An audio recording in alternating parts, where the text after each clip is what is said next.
Assalamualaikum warahmatullahi wabarakatuh. Terima kasih teman-teman yang sudah ngeklik channel Vilas Chess. Kali ini aku akan sharing tentang permainan akhir gajah. Kita lihat langsung posisinya seperti ini. Putih yang melangkah. Jadi hitam ingin mempromosikan pionnya ke petak A1. Sedangkan di sini putih hanya memiliki gajah di C6. Oke.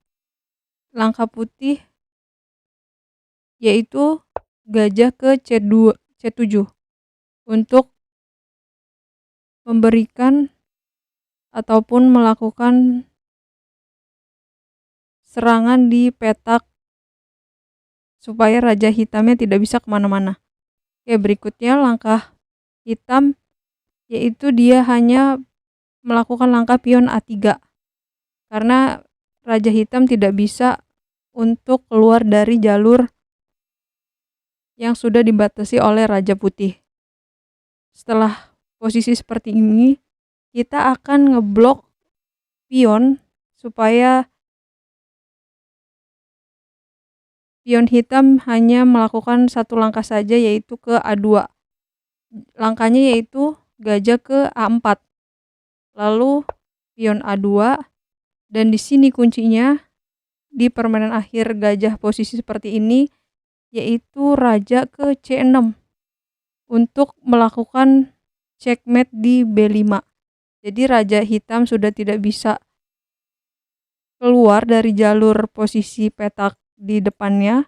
Kemudian hitam hanya melakukan langkah di pion A1. Jadi menteri, dan di sini putih melakukan langkah gajah ke B5. Checkmate. Oke, berikutnya. Ya, posisi seperti ini. Kita lihat di sini untuk pion putih di H5 akan mempromosikan di petak H8. Tetapi kita lihat gajah yang berada di H3 ini yaitu petaknya putih. Kalau kita sekilas melihat, ini merupakan tipe draw dari posisi ini karena putih mempromosikannya di petak hitam sedangkan gajahnya berada di petak putih. Untuk teman-teman yang belum mengetahui tipe-tipe draw, bisa langsung cek di deskripsi, nanti aku tulis linknya di bawah. Aku udah buat videonya. Oke, kita lanjut. Pertanyaannya, bisakah ini memenangkan posisi seperti ini ketika ada gajah yang biasanya kita anggap draw karena petaknya berbeda? Oke, kita coba. Putih melakukan langkah gajah ke E6 untuk membatasi diagonal supaya rajanya tidak melakukan langkah ke petak G8. Lanjut, hitam raja ke E7 mengancam gajah. Kemudian putih melakukan langkah pion ke H6 untuk melakukan promosi. Jadi kalau ketika dipukul, kita bisa leluasa untuk melakukan promosi pion di H6. Tetapi di sini hitam melangkah raja ke F6. Nah, untuk membatasi raja di F6 ini, kita akan masuk ke jalur diagonal ini, yaitu langkahnya gajah ke F5. Lagi-lagi putih melakukan paksaan supaya hitam dipancing untuk memakan gajahnya di F5. Tapi di sini karena hitam tahu, jadi hitam melangkah raja F7, menjaga untuk sewaktu-waktu pion promosi dan bisa didekati oleh raja di petak G7. Kemudian lanjut, putih melangkah raja ke H7. Raja H7 ini membatasi jalur G yang mana di petak G8, G7 juga G6. Supaya raja hitam tidak bisa masuk ke jalur yang sudah dibatasi oleh gajah ini dan juga pion. Oke, kita lanjut. Dan setelah ini, hitam melangkah raja ke F6. Putih jalan untuk mendukung pionnya promosi, yaitu raja ke F4, raja F7, raja F5, raja F8, raja F6. Kemudian jalur ini sudah tidak bisa dimasuki oleh raja hitam, jadi dia hanya bisa ke raja E8. Oke, karena sudah jauh dari petak yang akan mempromosikan pion, kita tinggal melakukan promosi pion di H6 dengan cara menarik gajah di petak F5.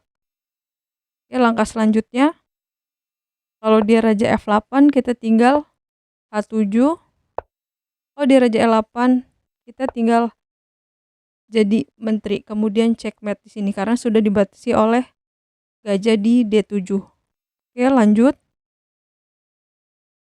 Ya, posisi seperti ini bisakah putih mempromosikan pion ke petak G8 dan hitam ke petak H1?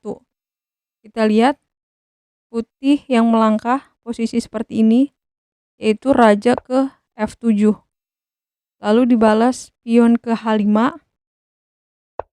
raja ke E6. Nah, posisi seperti ini kita mundur selangkah. Misalkan gajahnya ingin membatasi pion supaya tidak melakukan promosi, gajah F6. Di sini akan terjadi posisi draw. Kita lihat hitam melakukan langkah ke B3. Kemudian raja G6, pion H4, gajah kali H4, kemudian raja kali B2. Posisinya hasilnya draw. Oke, kita balik. Di sini putih melakukan langkah raja E6 dan hitam ingin mempromosikan pion di jalur H. Jadi dia melangkah H4, kemudian raja D5, pion H3. Kalau dia langkahnya posisi seperti ini tidak H4, dia raja ke B3, putih bisa melakukan penangkapan di pion yang akan melakukan promosi. Jadi contohnya seperti ini. Oke, ternyata hitam melakukan langkah pion H3. Lalu inilah kuncinya untuk memenangkan pertandingan ataupun posisi seperti ini, yaitu raja ke C4, membatasi raja hitam di A5 untuk tidak bisa keluar dari jalur yang sudah dikunci oleh putih. Kita lihat hitam pion H2, gajah B4, lalu H1 menteri dan checkmate di B3. Oke, selanjutnya. Ya, posisi seperti ini putih yang melangkah.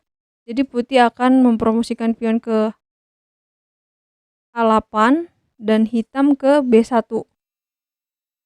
Kita langsung aja, putih melangkah A7.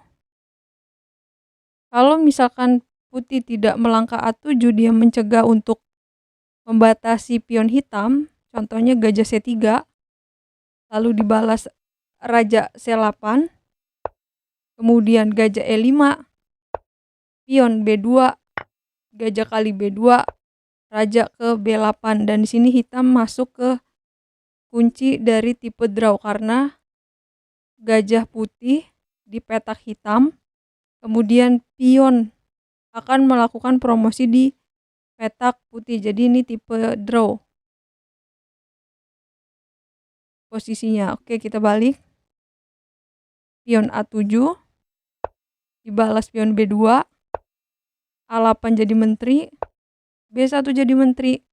Kemudian putih melakukan penggiringan untuk cek terhadap raja hitam. Raja ke B7. Kalau dia raja ke E8, kita tinggal cek di menteri E7, checkmate. Kalau dia raja D8, kita akan cek di gajah E7 dan menterinya tidak bisa terselamatkan.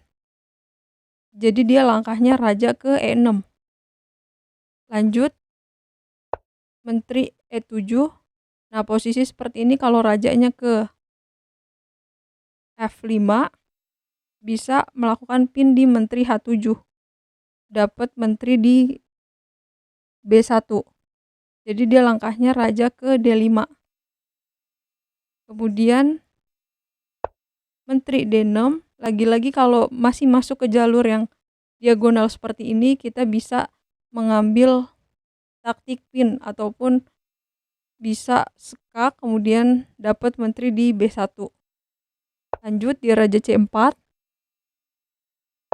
menteri C5, raja B3, menteri C3, raja A2, dan menteri A3 checkmate.